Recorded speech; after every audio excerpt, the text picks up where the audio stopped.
जय श्री राम दोस्तों, स्वागत है आप सभी का हम सबके YouTube चैनल सनातन धर्म यात्रा में। दोस्तों, आज की चर्चा का विषय है कि क्या वेदों में मांसाहार है।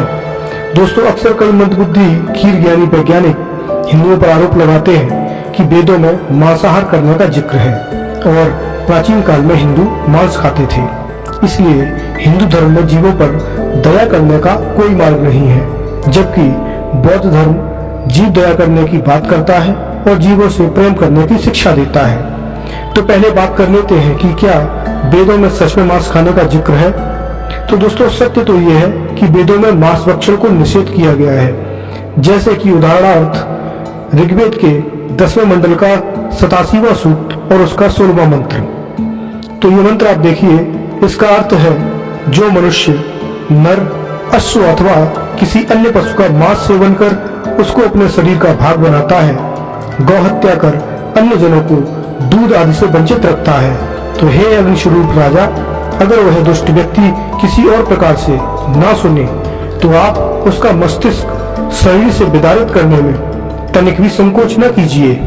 अब बात करते हैं कि ये वेदों पर ये आरोप कहाँ से लगाते हैं, तो यह भी देख लेते हैं। दरअसल बाबा साहब अम्बेडकर ने प्राचीन काल में आर्यों द्वारा गौमांस भक्षण करने का आरोप लगाकर ऋग्वेद के 3 मंत्रों का हवाला दिया था। वे मंत्र क्रमशः इस प्रकार हैं। पहला, ऋग्वेद के 10वें मंडल का 86वां सूक्त का 14वां मंत्र। दूसरा, ऋग्वेद के 10वें मंडल का 72वां सूक्त का 6वां मंत्र। और तीसरा, ऋग्वेद के 10वें मंडल का 91वां सूक्त का 14वां मंत्र। तो दोस्तों, अब पहला मंत्र देखते हैं कि उसमें क्या लिखा हुआ है। तो ये ऋग्वेद के 10वें मंडल का 86वां सूक्त का 14वां मंत्र है। इस मंत्र में बाबा साहब अम्बेडकर के अनुसार स्वयं इंद्र ने 5 बार बलि दी है और ऐसा लिखा हुआ है।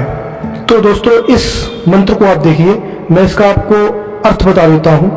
तो इसका अर्थ है, आकाश में जिन ग्रहों उपग्रहों की गति नष्ट होती देखी जाती है वे 35 है।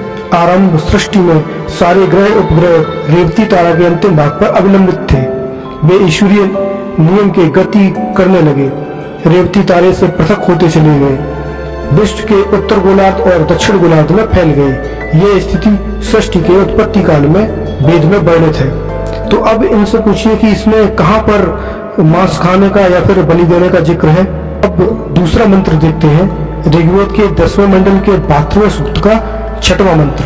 तो यह मंत्र आप देखिए, इसका अर्थ है, सूर्य की किरणें जब अंतरिक्ष में दृढ़ हो जाती हैं तो सर्वत्र नाचती हुई सी सर्वत्र विचरती हैं, तो इनका प्रभावशाली ताप पृथ्वी आदि लोकों पर पड़ता है। तो अब तीसरा मंत्र देखते हैं। तीसरा है ऋग्वेद के 10वें मंडल के 91वें सूक्त का 14वां मंत्र। तो इसका अर्थ भी देख लेते हैं। तो दोस्तों, आप इस मंत्र को देखिए। इस मंत्र में बाबा साहब के अनुसार यज्ञ में भेड़ों की बलि दी गई है और शराब चढ़ाई गई है। चलिए इसका अनुवाद देखते हैं।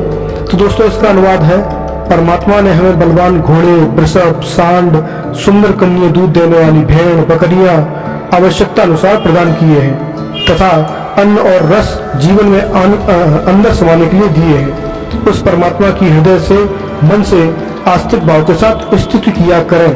तो दोस्तों, अब इन मंदबुद्धि वाले जीवों से मेरा एक प्रश्न है कि बाबा साहब तो स्वर्ग सुधार गए हैं, तो हे मंदबुद्धि पौवे भर के दिमाग वाले खीर ज्ञानियों, कहाँ पर लिखा है कि मांस खाना है या पशु बलि देनी है। तो दोस्तों, अब जरा बात इनके धर्म की भी करते हैं कि इनका धर्म ग्रंथ, जो कि एक विनय पीटक नाम का ग्रंथ है, वो क्या कहता है।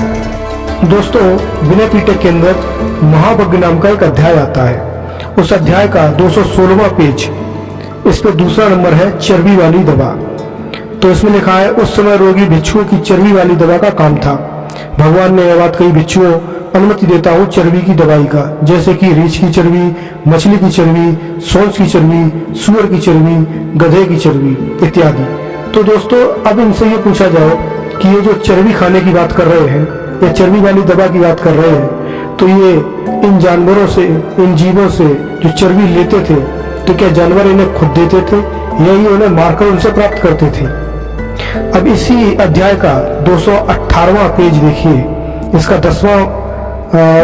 10वां पैराग्राफ देखिए, कच्चे मांस और कच्चे खून की दवा। उस समय एक भिक्षु को अमनुष्य भूत प्रेत का रोग था। अब यहाँ पर एक और मजाक की बात है कि एक तो ये भूत प्रेत नहीं मानते, ऊपर से इनके धर्म ग्रंथों में भूत प्रेत का भर भर कर जिक्र किया गया है। तो चलिए उस पर बाद में बात करेंगे, अभी फिलहाल देखते हैं इसमें क्या लिखा है।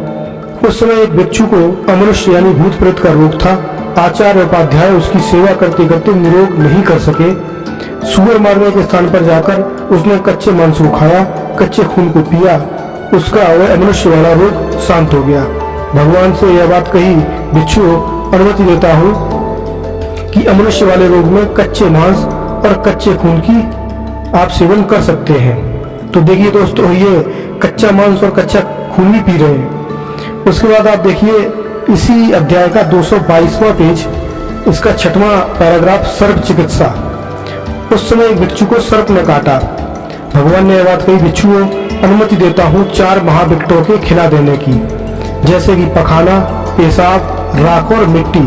तब भिक्षुओं को यह हुआ कि क्या दूसरे के देने पर लेना चाहिए या स्वयं ले लेना चाहिए। भगवान ने यह बात कही, भिक्षुओं अनुमति देता हूँ कल्प कारक यानी ग्रहण कराने वाले के होने पर दिया लेने की और कल्प कारक के न होने पर स्वयं सेवन करने की। और इसका 7वां देखिए, विष चिकित्सा।